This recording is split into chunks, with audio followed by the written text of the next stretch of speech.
You are listening to the Knightline Sports Network, brought to you by Travis Dever and the Dever team, 386-690-1636.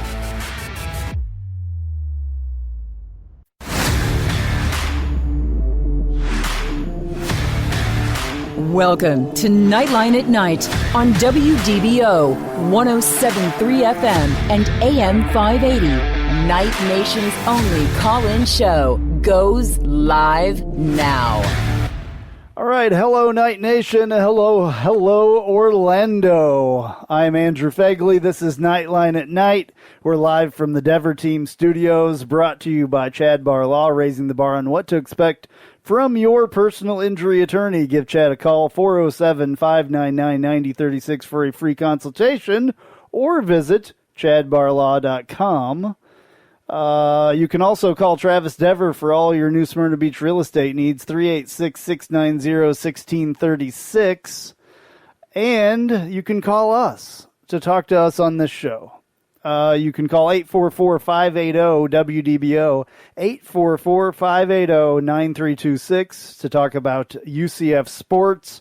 We're probably going to talk about a little bit of stuff that's not so UCF as well tonight.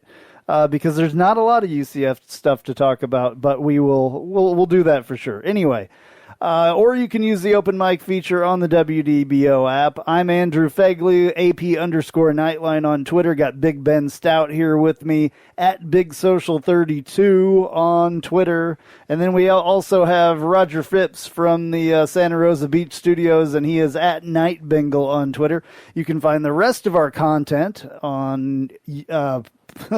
Oh boy. www.knightlinesports.com. Okay. Yeah, I'm a little thrown off. Anyway, we're back, guys. We're back. We're back, yes. So I guess, Ben, we should probably start by asking you a question. Okay. What the living daylights happened to our basketball team? Well, a lot has happened to our basketball team. I mean, first off, we had 12 days in between games again for the second time this season. COVID has really hurt this team, whether it be the opponents that we're playing against and causing games to get delayed, or this most recent layoff, if you can call it that, was a lot of issues going on within our own program. And it's the unfortunate nature of this season. I don't think it's necessarily an excuse to say that we have not handled these types of starts and stops that we've had during this season very well. And unfortunately, when you have basically one full practice of that long layoff time and no games at all to get any type of chemistry, it shows when you go up against a pretty solid opponent at a weird time at noon on a Thursday against Temple. And then, of course, you're going up against a top 10 team. They were 11 when we played them. They're back in the top 10 this week in Houston, at Houston, on a Sunday matinee. I mean, it's just a lot of chemistry issues going on right now, a ton of offensive issues, and we've struggled coming off that layoff of starts and stops. Still don't have Darius Perry back. Just getting Isaiah Adams back after 17 days or so. We've got some struggles, especially offensively. I'm not going to make excuses, but that's what I said. I did say but. 4 straight losses for UCF, starting with Houston and ending with Houston at this point. Hopefully that's the end of it. Well, I mean, the 4 losses. That's right. So not doing well. At all, losing to Houston on Saturday afternoon. No, Sunday. It was Sunday afternoon at 2. Weird for them to be playing on a Sunday. Okay. 75-58 was the score in that one, and we were unfortunately the 58, obviously. Let's hear from Johnny Dawkins real quick and what he had to say after the game. You give Houston a lot of credit. I mean, they executed their game plan very well. They made shots. A lot of shots to start the first half off, and it kind of knocked us back. So just disappointed. We had the game plan, a strategy, and I didn't think we executed well at all to start. Gave them some of the looks that we were trying to take away, and we have to be better than that. Well, you didn't execute it in the end either the beginning or the end. So not very good. So some of our guys have completely disappeared, mainly being, and I'm trying to pull the names up in front of me real quick here. Brandon Mahan is non-existent pretty much. He played a little. I mean, he played obviously, but 10 points for him. He was the leading scorer in the league at one point, right? Yeah, he was. I mean, after the first few games he that was we played, statistically through the first 4 games I think of the season that we played. He was statistically one of the best isolation players in the country, like most efficient isolation player in the country. He was certainly top 5 scoring. He was averaging over 20 points a game in the conference. And unfortunately, since that is not a role, being the guy, being this just kind of spectacular one-on-one player in Brandon Mahan, that's not one that we've seen from him, at least in his college career. And I think that since that time, since the defenses have been completely keying on him, he has struggled to get anything going at all. He has disappeared for a very long periods of time where he's not even taken shots. I mean, again, I think it was against USF. He was 0 for 3 or 1 for 3. I mean, we can't have a guy like that only taking 3 shots. So he's got to get back going again. We've got to start moving the ball on offense. It's been a struggle from a chemistry standpoint. 4 for 10 in this one, 2 for 6 from the 3-point line for him. Played 31 minutes and 54 seconds. Another kind of surprise for me, just because I'm not as familiar with this team as you are, Jameel Reynolds. Right.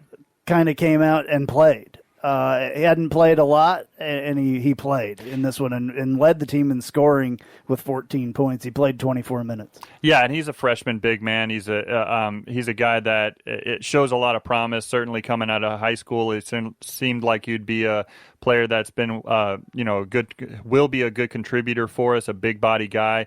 A lot of that kind of came in the second half. Johnny was, the game was a little bit out of hand starting the second half, and Johnny was giving him a chance because he's missed a few games this year due to a number of things. So it was good to see him get going. Hopefully that'll give him some momentum going forward. Let's hear what Johnny Dawkins had to say about him. It was a huge game for Jameel. I mean, plus to do it against a team like Houston, who does a great job with their post defense. I thought he did a really good job for us. He stabilized us inside, gave us a presence down there, and that was good. So, we know Jameel has a lot of potential, and I think you saw glimpses of it today of how good he can be, and he's only going to continue to get better. All righty. Well, there you go. So that sounds good. Mm-hmm. Hopefully, they need help from wherever they can get it at this point. I think they're kind of thin with whatever it be, COVID issues or whatever. I know that we had some issues as far as that goes. It's gone pretty much for everybody. I think I was hearing at one point the entire Houston team has had COVID already. So they must have timed that pretty well because they did. They had it in the beginning. I don't know if maybe they got going, who knows if they even. I don't know if people plan that or not. They're like, let's all get it at the same time or something. I don't know. Roger, are you there? You haven't said anything yet. You got anything to say about this? Yeah, I have lots to say about this, actually. I'm letting Ben pontificate a little bit because I know there was some frustration there. I also had some as well. Let me just start this off by saying I had 5 notes for this particular game, and then after that I just stopped taking notes. But it started off 5 is a very low number for Roger. Just is in case a notorious note taker, notorious for taking way too many notes. Roger's on the podcast, the Knightline podcast, with me as well. And you should, we make notes for that show because it's, it's a 2-hour show and, we do a lot of things, have a lot of segments and all that. But Roger comes over prepared like you would not believe every single show. When he first started doing the radio show with me, he's like, I got 15 pages of notes. And I'm like, dude, you're going to need like 2 of those. You're going to need like 2 lines. You're not going to need 15 pages of notes. So anyway, Roger. I'm glad that you caught yourself and you were able to reel that in a little bit. Yeah, well, I didn't have much of a choice in this particular game, but really it started off with Houston just being on a hot streak, man. I mean, they hit 2 big early threes, And then they hit 4 in a row. And these are from guys who were hitting 29% of their threes that were hitting these threes. So we were playing off, right? So they were hitting everything. We weren't hitting anything. But the big thing that I see with this team is turnovers. Our Perry's out. He's our ball handler. We've got, we don't have a lot of ball handlers that can drive the paint. And so what teams are doing is they're pushing us out to the boundary. They're covering Green or whoever our hot 3-point shooter is that's on the floor, and they're keeping us out of the paint for half the shot clock, and then we're forced to force a bad shot. So one of the things that we have to do and we have to get better at is, and you can do that through ball movement or just having someone who can drive the paint, because we're taking our big Sean Mobley, we're pulling him out to the perimeter to free up that space in the middle. And unfortunately, we don't have anybody that can drive the paint. Darius Perry's passing along for 15 minutes. It seems like every possession. And when you cut that down, you're going to get bad shots. So the big thing is Mahan's going to be double covered and has been double covered pretty much. The help is always there on Mahan. They're covering whoever our 3-point person is. Somebody has to break through to start making these things happen. We have to stop with turnovers, because we're averaging over 20 turnovers per game. We can have the best defense in the world, but if we're giving away 20 turnovers every single game, we're not going to win a lot of basketball games. And that's what you saw. Some of that is, COVID, guys not playing together, having a bunch of spacing, not be able to practice, all of those things. But at its core, Johnny has got to be able to take advantage of the paint. And that's what you saw with Reynolds. He was down there getting rebounds. And we actually out-rebounded him, I believe, this game, which is unusual for Houston because they're great at offensive rebounds. And, Reynolds was that big presence that we've needed in the paint. Mobley's going to be pulled out to try to facilitate passing. But as long as we keep getting pushed out to the 3-point line and we're not penetrating or getting fouls so that we can get people out, we're going to keep ending up in this particular situation. So that's my 2-minute take on five quick during the game, because I was so upset I stopped. All right. Well, real quick, since you were talking about turnovers, let's hear what Johnny Dawkins had to say about turnovers. It's hard for me to make excuses. I mean, at the end of the day, we got to take care of the ball better. Of course, we definitely would like to have more practice and more time on the floor together where we can get some chemistry. But that's just not the way it's going to be this year. You got to play through these situations and do the best you can. And that's all we're going to do.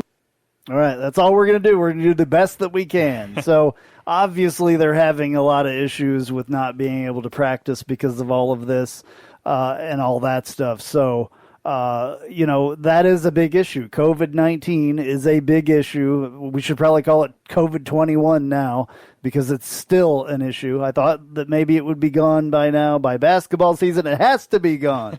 I was saying by football season, it's going to be gone. It'll have to be gone. It's not gone, folks. You're seeing it in every sport. Volleyball actually got their opener pushed back because of COVID issues, I'm sure. I don't know what team that was or whatever, but all kinds of things. The NBA is having a problem. The NFL has had a little bit of a problem. Not too many games canceled or moved. There was a few there at one point, but they got it all together. But all right, well, we're going to talk a lot more about this basketball team, if that's what you want to call it. Hopefully they can get it together. But we're going to talk a lot more about that when we come back from a break in just a second here. An auto accident can change your life forever. At Chad Barr Law, we are raising the bar on what to expect from your personal injury attorney. Hi, I'm Chad Barr, and I want you to know that our entire team is dedicated to providing you with the representation you deserve in your greatest time of need. If you or a loved one have been injured in an auto accident, call 407-599-9036 for a free consultation or visit chadbarlaw.com. At Chad Barr Law, our clients come to us in need and leave as family. Offices, Altamont Springs. Hey, this is Travis Dever, Kai's Real Estate, the Dever team, New Smyrna Beach. Your source for real estate and everything else, New Smyrna Beach. Proud sponsor of Knightline. Call me anytime at 386-690-1636. That's 386-690-1636. Let me show you my hometown, New Smyrna Beach, UCF's favorite beach. Go Knights and charge on. Looking for more out of your Porsche? Look no further than Flat6Motorsports.com. They have the widest selection of aftermarket Porsche parts anywhere in the world. With over 85 product lines and in-depth expertise, Flat6Motorsports.com is your one-stop shop for any Porsche performance needs. Whether you're shopping for intakes, exhausts, suspension, or tuning, they have you covered. Flat6Motorsports.com is the premier Porsche aftermarket specialist. Check them out at Flat6Motorsports.com.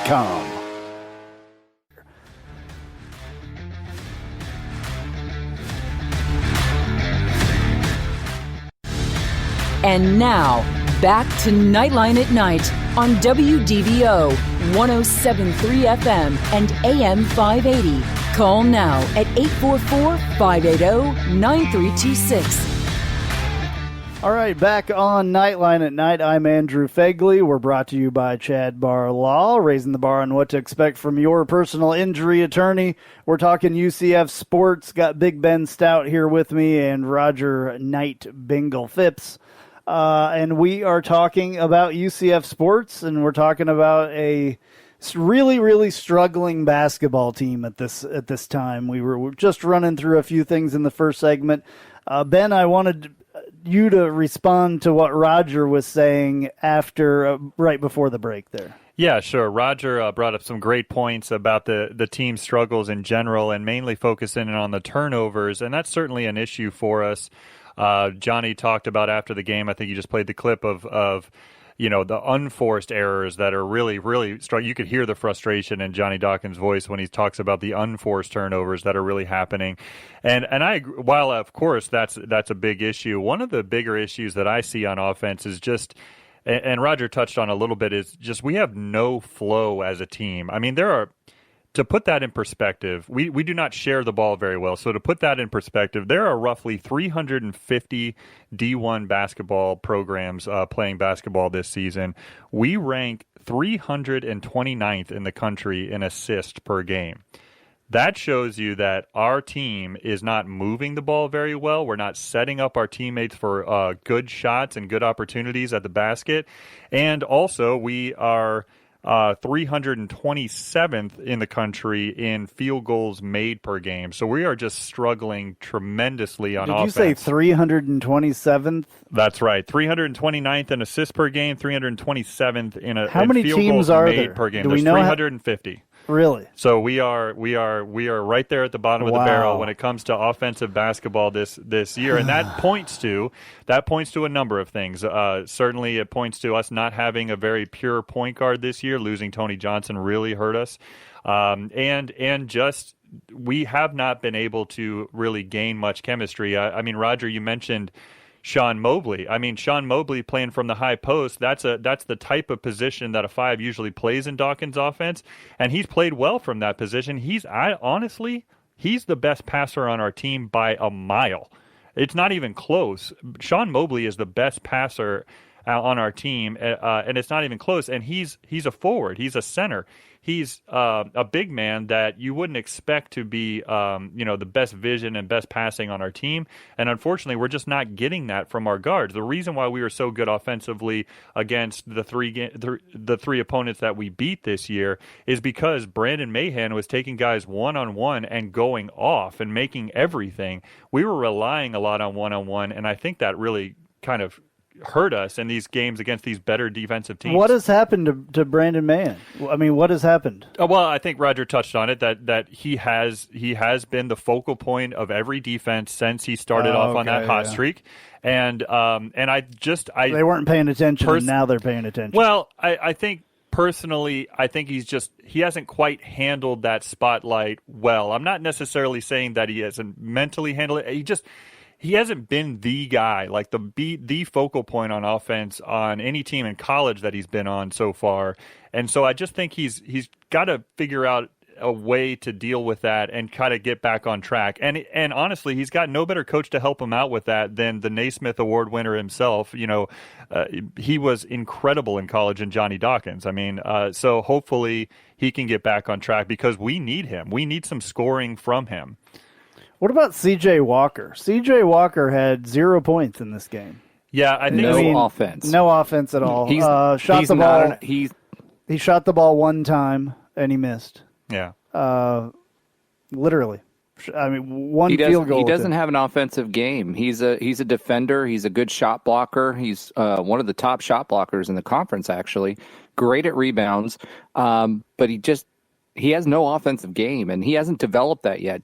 And that's his biggest issue. Yeah, he needs to find his way offensively. I absolutely agree. I mean, he is on this team right now, and Dawkins is looking for him to contribute from rebounding. He's an excellent defender. He's probably one of the best on-ball defenders in the conference, if not the best.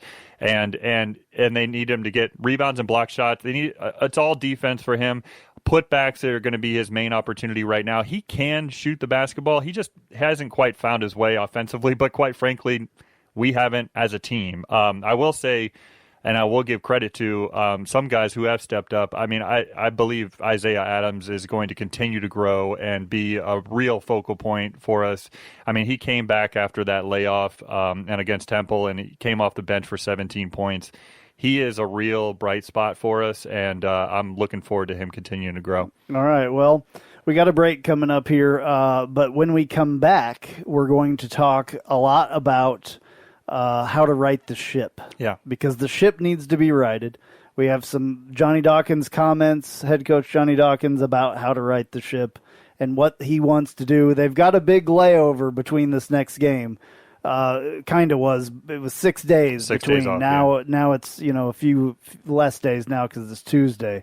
But we will be talking about that, and hopefully we get some of these guys back that are missing.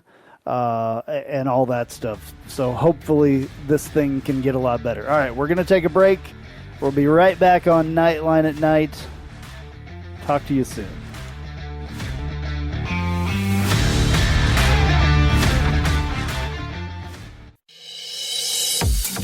I'm Jeff Allen. Join me each and every week on the Knightline Sports Network for the AAC Report. We bring you in-depth coverage of each school in football, basketball, baseball, softball, soccer, golf, tennis, and more, as well as bring you insider interviews and focus in on the biggest games and news of the week. That's all right here each week on the AAC Report, only on the Knightline Sports Network.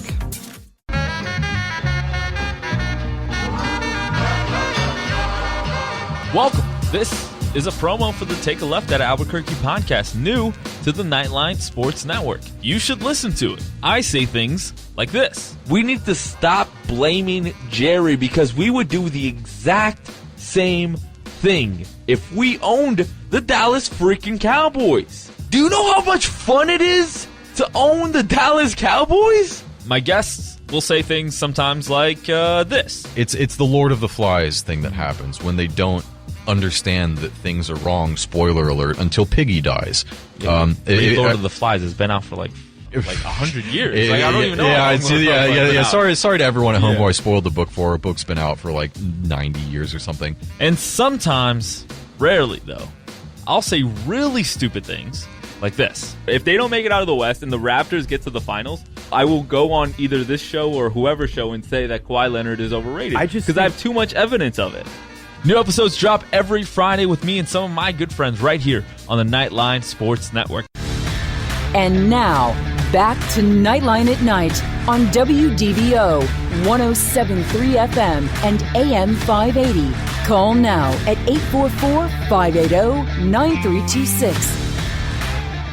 All right, back on Knightline at Night. I'm Andrew Phegley. We're live from the Dever Team Studios, brought to you by Chad Barr Law, raising the bar on what to expect from your personal injury attorney. Give Chad a call, 407-599-9036 for a free consultation, or visit chadbarlaw.com.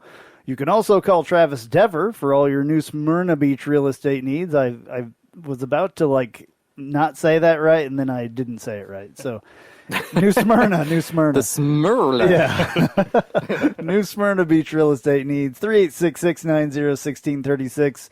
We're taking your calls if you want to call us. Nobody ever calls us, so it doesn't really matter, I guess. But 844-580-WDBO, 844-580-9326. Andrew from Oviedo usually calls. Yeah, I was about to say, don't one discount person this. does call. Don't I cannot alienate our favorite caller. He always our only caller. He's our favorite caller. He's our favorite caller. We would and miss he's our out only. on Andrew to Andrew. I mean, Yes. come on. Hey, see, it should be a segment. All right. Well, anyway, I'm Andrew Phegley, as I said. Got Big Ben Stout here with me. Got Roger Phipps, Knight Bengal on social media, and Big Ben is Big Social 32 on Twitter. I'm AP_Knightline on Twitter. I forgot to mention, and now I'm doing it at the bottom of the hour. Chase is in the studio with us tonight, by the way. I mean, it's not another show where, you forget about me until like the last second. It's like, all right, this wraps up a Knightline. Oh, by the way, Chase, how you doing? Say something, Chase. Yeah. It's because Chase is a Boise fan. That's why we always forget. Chase Bunker, ladies and gentlemen. If you have a chance, check out his, Burning Hot Takes with Chase Bunker. Yeah, is that Bunker's what it is? Burning Hot Take. That Bunker's Burning. All right, yeah, I got it now. Close enough. I mean, it's good. It's good stuff, though. You should. That should be a regular, like every 6 minutes in the morning kind of thing. Personally, if only I could think of content that much, it would be awesome.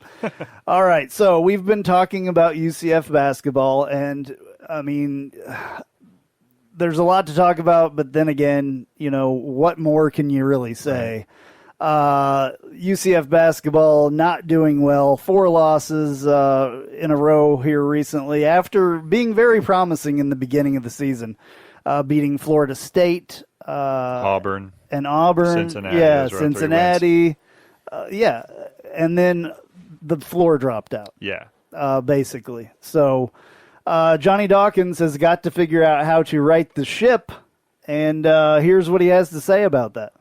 We have to do some soul searching. We have to get together, and we have to right the ship. I mean, there's only one way to do it, and that's through going out there through energy and effort for 40 minutes.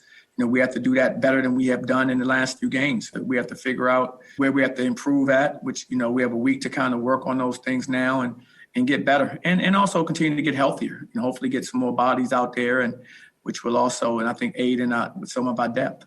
All right. Well, there it is, right in the ship right there. Okay. So yeah, I mean, they've got to get this together if they're going to save this season. The season's going to be really short after losing a couple more games.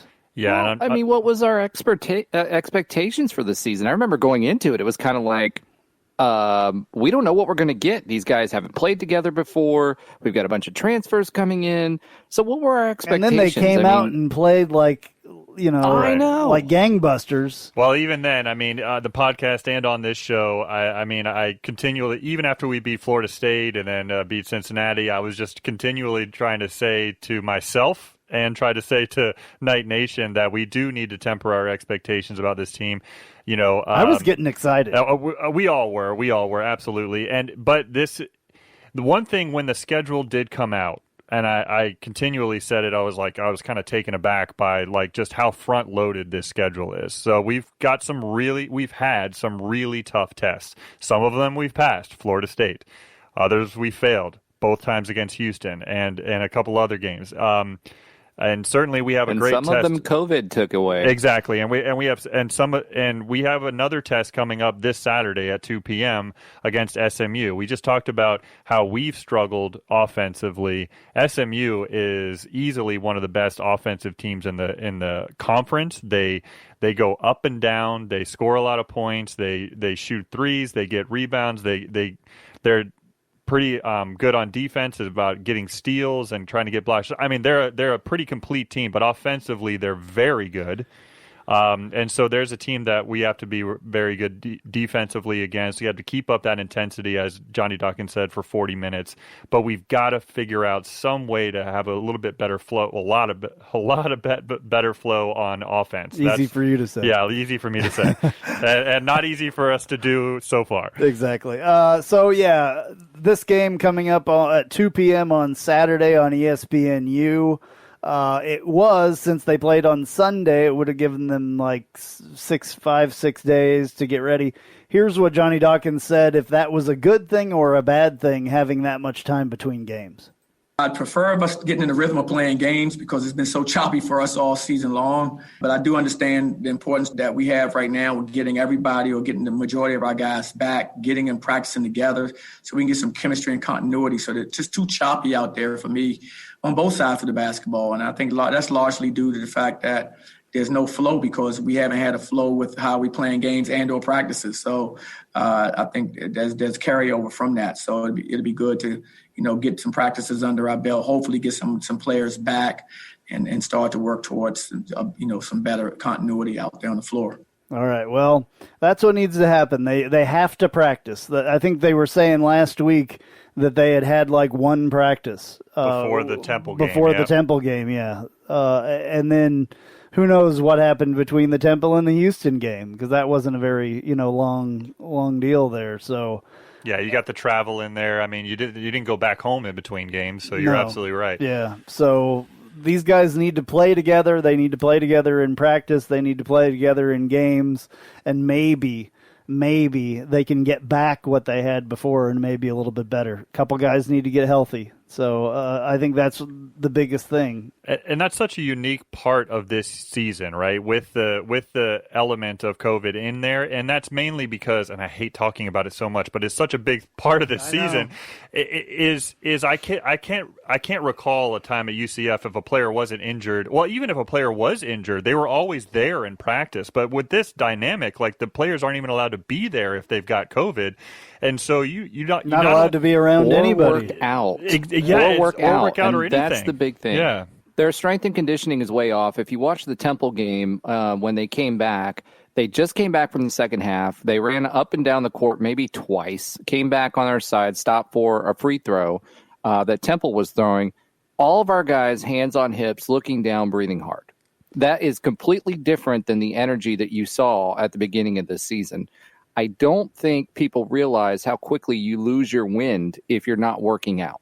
Yeah. Well, and if you've been sick with COVID-19, you're going to lose it even quicker. Yeah. I mean, that's Agreed. one of the things. This team has had COVID in it, obviously. I mean, it's documented that a couple of games were lost because UCF had COVID issues. Who knows what players it was, because that's not privy information, and that shouldn't be information. But you know that some of those guys out there that are playing now have had it. So, that probably takes its toll.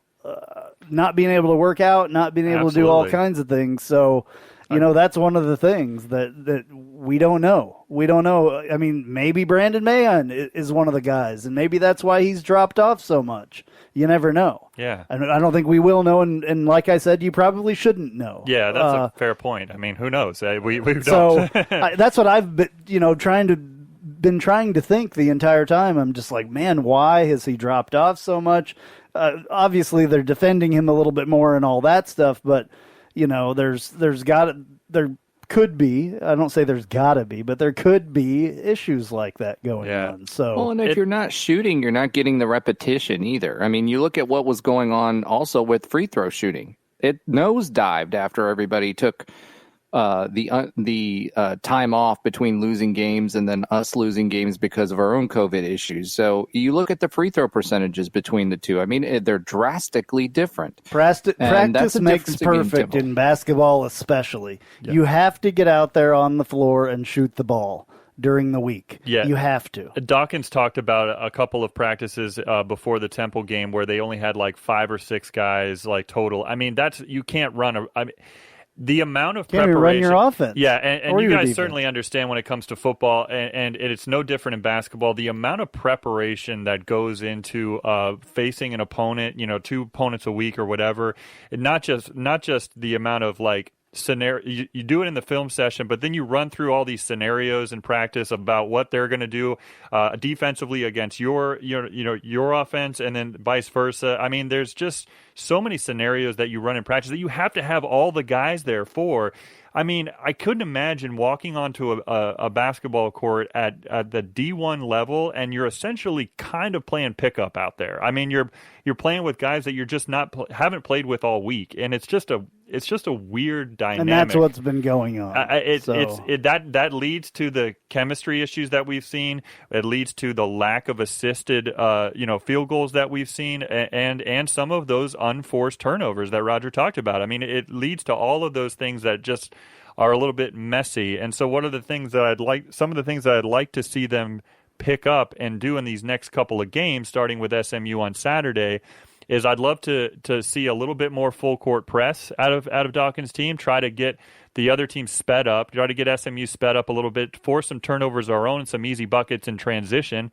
Like to see that. And when we have to set up in the half court, let's run the ball a little bit through Mobley. Let's let his vision and his ability to pass the ball, and then as Roger said earlier, we have got to drive to the basket more often. We've got to put more pressure on the opposing defense in the paint, and we got to drive the basket with Brandon Mahan and Isaiah Adams. These guys that can get to the bucket. And we got to put pressure on them. And when they start to suck in, that's when we kick out to Darren Green Jr. and these shooters that we have. Hopefully we can get it together with this extra practice time. Hopefully we can actually practice as a full team this week, and hopefully we have a good roster to field for the game on Saturday. Absolutely. All right. Well, 2 p.m. Saturday, ESPNU against SMU, which is a great team. They've always been a great team. So that could be an uphill struggle pretty easily with them. Obviously, it will be with the way that we're playing now, but maybe a little bit more preparation during this time, between games, and things will get better a little bit. When we come back, we're not taking a break right this second, but we're going to come back and we're going to talk a little bit about pro football, because I know a couple of us, because I have to put myself in there as well. We got some UCF players that are in the playoffs, so we want to talk a little bit about them, but two or three of our guys, me included, Ben included, and Chase included, are all very, very interested in what happens in the NFL playoffs, the championship games here coming up this weekend, because my Chiefs are obviously in it. And a lot of people around here, the Bucks, are in it as well. That's right. The Bucks play Green Bay, and Kansas City plays Buffalo. Buffalo has Gabe Davis from UCF on the team. So last week, you guys had a situation where it was hard for you to root for Traquan Smith because he's on the Saints and played a very good game, had a great game. 2 touchdowns. And then I have to root against Gabe Davis this week. So that's going to be rough for me, but I absolutely have to root for my Chiefs. Okay, so let's take a break real quick, and we'll be right back on Knightline at Night.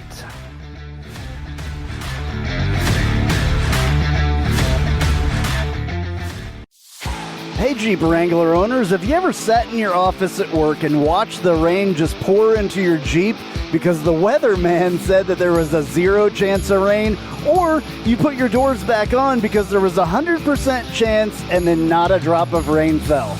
Well, there's a company out there that can help take the worry away and give you the peace of mind to be without your doors. The company's called Life Without Doors. They make waterproof rain curtains and dash covers for Wranglers. Life Without Doors is there to help make the decision to leave the doors at home an easy one. Find out more at lifewithoutdoors.com.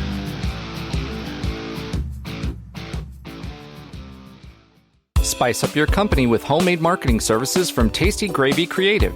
Tasty Gravy serves up a menu of budget-friendly marketing, graphic design, and public relations services customized to your specific goals. Co-owned by a UCF graduate, Tasty Gravy can help refresh your brand, strengthen your online presence, or reinforce your company's message. Contact Tasty Gravy for help with your website, social media, marketing, advertising materials, and more.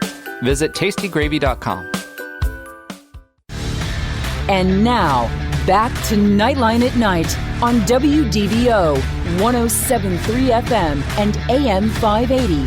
Call now at 844-580-9326. All right, back on Knightline at Night. I'm Andrew Phegley, and we're talking UCF sports. Brought to you by Chad Barlaw, by the way. I need to say that.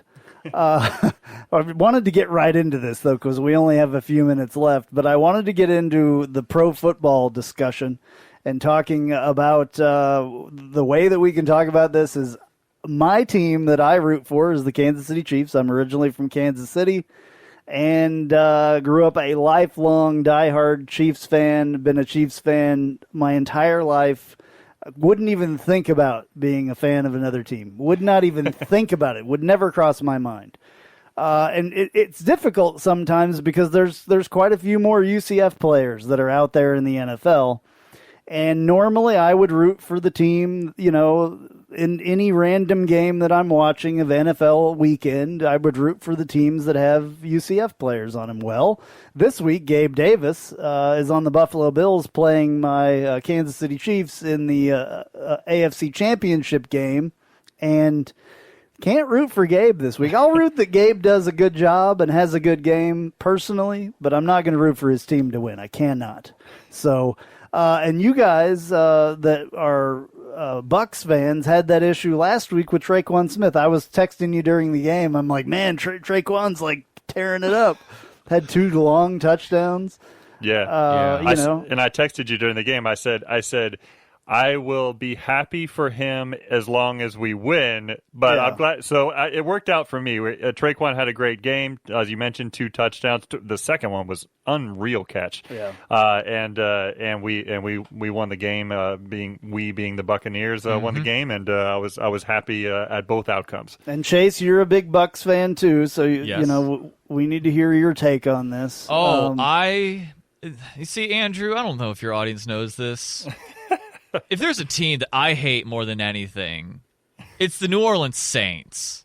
Now, there's a bunch of things I could say about them that can also get me fired, so I'm going to keep that to a minimum. A lot of Bucks fans are like that, though, right? I think a lot of fans in general like that because the Saints they're just horrible. The fans are just horrible. I mean, it starts with the who dads. Like, can you not add the TH? I mean, it's not that hard. Like, it's already bad enough you're butchering the English language. Like, don't make it a saying, please. Come on, I don't want to hear that. I'm a who day guy, so. Whatever that means. Yeah. I don't know either. I feel like the appropriate response was anyway. And so, do you remember the gif of Damian Lillard walking off like after like sinking a 3-pointer and he's waving goodbye? That's what I did to my TV. Is that as soon as that pick happened, I turned around and I waved bye to the Saints, and I was just so happy. My wife's like, "What's wrong? Why are you screaming? We have neighbors." And I said, "Because we beat the Saints finally." And now that demon is gone. I can enjoy this because I don't care if we I kind of do care if we win the next 2 games, but like we beat the Saints and they can shut up. Right. They can finally shut up. And let's just be honest. Ben Franklin said it best. Nothing is certain except death, taxes, and the Saints disappointing in the playoffs. Okay, well that was basically one of those burning hot takes. So that was awesome. Thank you very much, Chase. So the Tampa Bay Bucks playing the Packers of Green Bay. Green Bay against Tampa Bay this weekend, and then Kansas City against Buffalo. Go Chiefs, and I go Bucks. Just say it. Go Bucks. I don't like Green Bay or the Bucks. Chase will say it. Yeah. Go Bucks. Bengals. Yeah. Roger, you don't really have a place in this conversation. I'll have to wait for the draft. The draft is his favorite day of the year. Because they get a lot of really good top picks. Yeah, top draft picks. We just ruin them all. All right. Well, hopefully Patrick Mahomes will play. I've heard good things from Kansas City, and I've heard not good things from Kansas City. So hopefully he will be back in it, and that'll be a big deal. Hopefully Gabe Davis has a good game. We will talk to you next Tuesday night on Knightline at Night. Thank you very much. Go Knights. Georgia.